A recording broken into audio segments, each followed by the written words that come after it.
Alright guys, so this is the Nerf Rebelle 4Victory.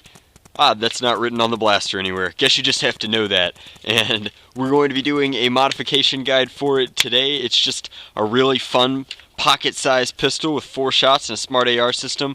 Going to leave that smart AR system intact, but we'll see if we can't find an upgrade for this system. Crack it, give it a paint job, make it look way cooler. So without any more talking about it, let's butterfly it open and see what's inside. So inside the Nerf Rebelle 4Victory, everything is held together with silver Phillips head screws. Don't worry about mixing them up. They're all the same size, pretty standard Nerf size screws. The purple piece comes off, then the handle opens up, which is I believe gray, and then the pink barrel kind of housing comes off as well. And you can see that there's just a very large volume plunger tube. Just check that out. It's short and fat, but it's got a ton of volume. It's almost an ideal cylinder in terms of volume because its diameter is almost as wide as it is tall. So that's pretty cool, getting as much power out of a small space as they possibly can. Way to go, engineering at work. Down here you can see that the spring works exactly like a hammer shot, but it's hitting so hard in this system that they've installed a rubber bumper so that when you fire, it slams into the guard or the stop here and extends the life of this system by using a kind of bumper system. I think that that's pretty cool. It's of note that there's a little bit of extra compressible room here, even more so than the draw. So I'm going to add a spacer in here rather than replace the spring just to get a little bit more power. We're definitely going to re-grease and Teflon tape this assembly. Hey, check that out. This comes off as well, which means that if we wanted to, we could paint the barrels. I don't know if I want to, but I definitely intend to do a pretty cool paint job for this. I think I'll probably keep this blue color because I like it a little bit, but super easy to break this one down, should make for a very nice paint job due to the way it's assembled, and I'll show you what that looks like as we get all of our pieces sanded, primed, and prepped. So it's important to remember, and I've mentioned it ad nauseum at this point, that proper sanding and prepping of your blaster is just going to make your paint job A, that much easier to stick, and then B, that much more durable over the lifetime of it, and then C, it'll look way nicer. So it's definitely worth putting the front end time into your mod if you're going to spend any time actually using the blaster. So I like to do my paint jobs this way. I've completely ground off the wall of text.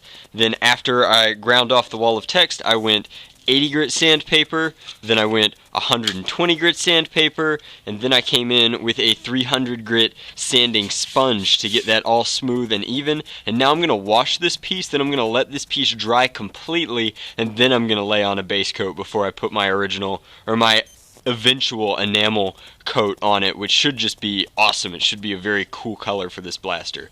So with all that said, I'm going to go do that, and we'll get back to the internals while that takes a few days to cure. So I wanted to show you the internals for this blaster because there are a few very important and crucial parts to it. First off, as a compressor, I used 1/2 inch CPVC. This is just under a centimeter of 1/2 inch CPVC. It's perfect, it works really well. It's just enough to hold back the spring, but not so much so that it interacts with this priming rod.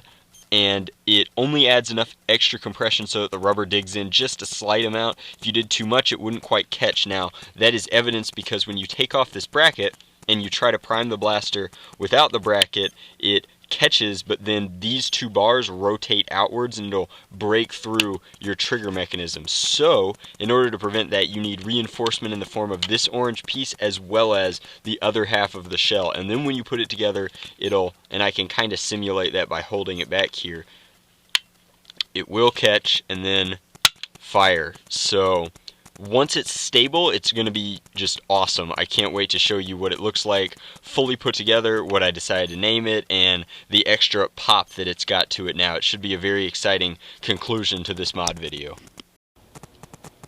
So this is the final segment of the 4Victory mod guide. I just love this green enamel paint on the black. It's pretty obvious that I came in and added a black leather handle wrapping with black leather stitching. It just makes the blaster look really clean, really nice. I've removed all the pink from the blaster. The shroud is now black, as is the trigger, which looks really good. This dark green on black is very nice. Speaking of which, I've named the blaster the Tropicalia. Anybody who can figure out why I named it that gets super extra bonus points. Leave me a comment guessing why I named it that. I'd be blown away if anybody could figure it out.